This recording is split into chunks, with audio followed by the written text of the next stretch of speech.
Yun na ano mga bayaw. Siyempre, sweldo. At nandito ako, napadaan ako rito sa Rides Bicycle Shop, no? Kasama ko na naman ang the one and only, ang idol ko, si Kinitek. Idol ko. At saka to, idol ko, matagal ko di nakita to. Magkano ka naman, bumati ka naman sa mga bayaw natin. Si Totoy Oislik. Wala si Boy Barang eh. Wala, day off si Boy Barang. Di ba? O tara, Kinitek, dito tayo. Kasi mga tol, bilisan lang natin to kasi napadaan lang ako eh. Itong mga tropa ko, ang kukulit eh. O mga budget daw to, dyan na yan. Mga ano raw, binalitaan ako, bayaw, marami kami mga budget ngayon. Eh kung kailangan nyo yung mga budget bike lang na alloy na ano, pantrabaho, pamasok sa school, service, di ba? Okay to mga tol. Meron silang 29er na Jackal, 29er na Metro Safe, tapos 27.5 na Rhino na, ito ba yung ano? GX? Rhino GX? At saka ano? Rhino na Kratos? O yeah. Kratos? Anong Kratos?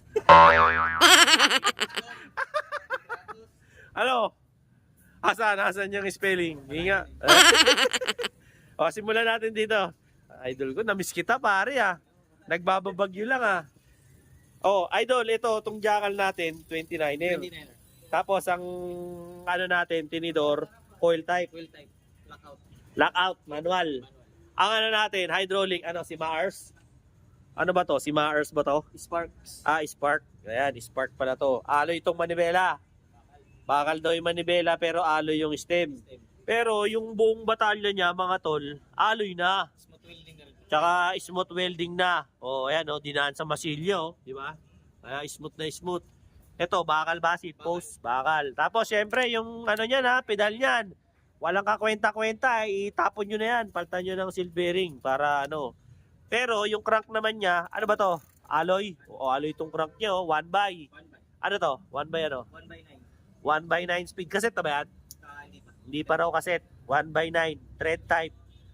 Ball bearing. Full bearing. Anong RD pre? Sensa. Sensa. Pati shifter niya. Sensa 1 by 9. 1 by 9. O yan. Tol, magkano ba presyo ng ganito? 7 times. Ha? Magkano? 7. 7? O 7,000 lang pala to. Negotiable. Negotiable pa. Anong libre nito parang Kinitek? Helmet na laminated. Tapos Ito. Itong carbon. Helmet. Tapos water bottle. ilaw sa likod. Tsaka ilaw. Ano, makakapili sila kung Firefly, GE o Panasonic. Pwede. Kung LED, no? Putang ina, ang lakas nun. 'Di ba? O ito raw, 7, negotiable. Ito namang isa, yung Metro Safe, pareho lang ba ng specs? Pareho lang ng specs. O, coil type, manual, tapos spark na hydraulic brakes.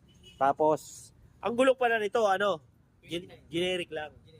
Generic lang na 29. Tapos, ang tube nito, shredder valve pa. Tapos, ang alloy lang yata rito, yung ano no? Rim lang. Bakal yung ano, yung mga spoke, tsaka yung nipple. Ano to, 1 by rin? 1 by 9. 1 by 9 din ni Sensa. O, tapos bakal daw tong seat post. Bakal daw po yan, bakal. Tapos ito, bakal din. Bakal din. Ito lang yung alloy, yung stem. Yung upuan niya, synthetic leather. So, sirain nyo muna bago nyo paltan. Pwede naman to eh, di ba? Pero paltan nyo agad yung pedal, walang kwenta. Plastic lang. Bumili kayo ng seal bearing. Magkano pinakamurang seal bearing na pedal? Meron kami dyan. 500. Oh, 500. Pinakamura na yun? Wala ba yung mga tagdudos lang? Wala yung ganon? Tag 300. May mga tag 300. Meron daw. Ayan. Etong Metro Safe, magkano boss? 6.5. O to, 6.5 lang daw to.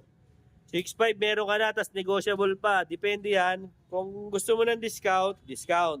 Kung gusto mo ng freebies, freebies. Hindi pwedeng magkasama. Pipili lang po kayo. Pag freebies ang pinili nyo, may libreng helmet, may libreng battle cage, at saka may libreng ilaw. Pagpipilian nyo po kung Firefly, GE o Panasonic. Sa daylight, no? No, ayop lang, no? Pambahay. Kasi ito namang Rhino, GX. GX. Ito maganda forma ng batalyon nito, pre, no? May mga kanto. Tsaka mapapansin nyo po, no, pangatlong bike na tayo, lahat sila internal cabling na, no? Ito naman, manual din na ano, na fork na coil type. Ang kanyang ano, hydraulic, ganun din, shimmers. Tapos bakal yung manibela, stem, alloy. Ang seat post niya, bakal. Ito, paltan nyo na lang ha, paulit-ulit ako, walang kwenta to. Masisira agad to, kaya bumili na lang kayo ng silvering na ano. Oh. Pero ito naman, alloy hub. No. Etong dalawa boss, 29er. Etong pakikita natin sa kanila, 27 naman. 27. Oh, 27.5 naman to. Alloy yung hub, quick release. Ayan to, 1x9 din. 1x9. Oh, 1x9 din to. Ano to? Sensor rin? L2. L2 naman. L2 naman daw ang shifter nito, 1x9. Pero nakakaset ba? Hindi pa. Hindi raw nakakaset. Pero alloy lang yung hub, quick release. Thread type ba yun? Thread type yung sprocket. Ito, magkano tong Rhino na to, GX? 6.5. Oh, 6.5 lang daw tong ano. Ang mura nito, 6.5. Pang service, okay to. Magaan ba? Medyo maganda. Oh, medyo magaan na rin. Pwede na. Kesa yung bumili kayo ng mga bakal bikes, di ba? Ito, okay to. Itong huli, Rhino rin to, pero ang model nito, Rhino ano? Rhino. Rhino ano? Kratos. Ayan. Ha? 213 nga to, di ba? Oh. Ang Kratos. Kratos ba Kratos? Talagang yung idol Kinetic ko, kaya love na love ko to eh. Magkano to, Kinetic? Dito bo, magana. Oh, siyempre, alangan naman manibela lang. Ha? 7,000. O, 7,000 daw to. Ito yung, ano, Rhino na, ano yan? Anong pamagat nun? 213. Yung sabi ni Kinetic, Kritos. Kasi may Kratos dati. Oo. Kaya nga, nalilito ka tuloy. O, ito, ano to? Spark? Di. Parang Shimmers. ano to? Shimmers. Shimano. Shimmers. O, ayan. Ganon din, boss ha. Coil type din to. D-spring. Ibig sabihin ng coil type, D-spring. Hindi pa di hangin. Kaya mabigat. Pag pinalitan nyo agad yung mga tinidor nito, ang laki ng igagaan nito. 3 kilo agad ang nawala. Diba? Kung i-rigid nyo, mas magaan. Quick release ba to? Quick release. Oh, pero hindi alloy. Alloy up. Alloy daw ang hub, pero hindi pa kaset. Naka 1x9 to. Ano to? Sensa rin? Sensa. Sensa. Hindi pa to silvering ha. Ano to? Dibulitas yung headset nito. Ito bakal, ito alloy. Alloy na ba to? Oh, alloy na. Ayo. Alloy to, alloy. Tsaka maganda rito, naka ano, pang jump. Naka rise to na ano, naka 9 degrees na rise. Okay to. Tapos ito naman, Bakal. bakal. Ito plastic, walang kwenta. Tapon nyo na to. Bato nyo kay ano, kay idol natin, kay Oislick.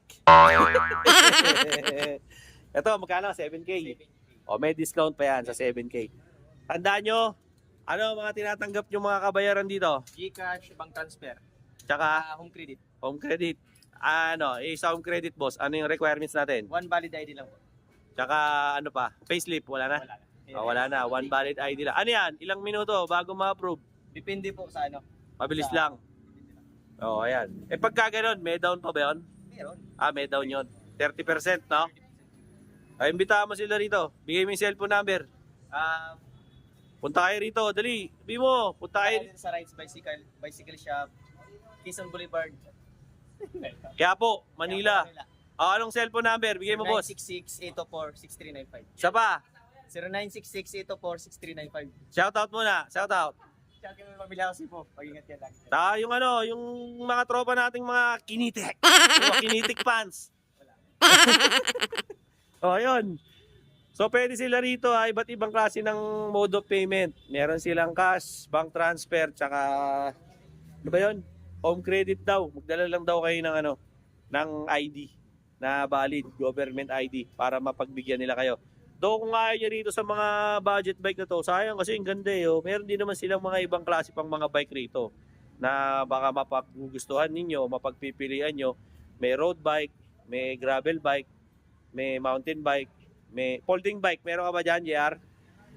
Folding bike, meron din. Meron ding ano, ayan, may alloy ba to? O yan. Ay hindi, bakal to. Folding bike. Tsaka yan, yung mga size 20, meron din siya. O marami. So hindi lang yun. Kaya lang, siyempre, pinakita natin sa inyo yung mga bike na meron sila ngayon dito para siyempre makapili kayo. Siyempre, sweldo. Gusto nyo magkaroon ng service. Ayan. Do kung gusto niyo naman papalitan yung mga pyesa niyan, available naman sila sa mga tinidor dito, marami iba-ibang klase. Nandiyan na yung details yung cellphone number, yung address, tsaka yung mga dapat yung malaman diyan sa comment section tsaka sa description box. Basa-basa na lang kayo magbasa ng hindi mukhang tanga. O, diba? Okay na okay yun. Para hindi tanong ng tanong. Mga accessories, marami rin, no? Tsaka yung mga nangangailangan ng oil slick dyan. Anong masasabi mo? Yung oil slick natin yan. Yung oil slick natin yan. Okay? So sa mga subscribers ko dyan, like, share, and subscribe. Dynaboy TV, no? Para lagi kayong updated sa mga latest kong mga updates, no? Siyempre, tungkol sa mga bikes yan, no? Sa mga kung ano-ano about dito sa Quiapo, no? Na mga mabibili nyo sa murang halaga, no? Ano pa, yung mga kaibigan natin dyan sa iba't ibang parte ng mundo, yung Canada, siyempre, yung US, Singapore, di ba? Saan pa? Yung Malaysia, di ba? Japan, Sweden, Switzerland, yan din sa sa United Arab Emirates, Kingdom of Saudi Arabia. Ay, may mga pang BMX na rito, mga tol, mga mga pang jump, meron pa pala rito, ayun, tsaka mga rimset, mga El Matador na mga hub, malulupitan to. Magkano yung ganito, boss? Magkano yung ganito nyo? Ha? Yung El Matador? Na 3.5? Ayan, 3.5 pala yung ganyan. Yung Batalya, magkano, boss? 3.5 din. Ayan, mga 3.5, oversize yan, yung mga panjab, no? Siyempre, yung mga kaibigan din natin dyan, no? Huwag niyong kakalimutan. Saan pa ba? Sa Malaysia, no? Siyempre, dyan sa Tawi-Tawi, no? O, ayan, ito, halika, shoutout ka rito, Loverboy. Halika. Shoutout mo yung magdadala ng Jordan. Shoutout yung asawa ko dyan sa Qatar, mag-ingat yung pala yung malamal. At dalhan mo ko ng Sapatos! Iyan, anong size? 44. Anong model? Jordan 4. Iyon, Magkano yun? 17. Nak na tangkapal ng mukha mo, ulo. Yun na nga, no? At siyempre, yung mga kaibigan natin dyan sa buong Pilipinas, Luzon, Visayas at Mindanao, maraming salamat po sa pag-subscribe kay Dynaboy TV. Till then, mga bayaw, Dynaboy TV po saying, Peace out. iyon. Peace out.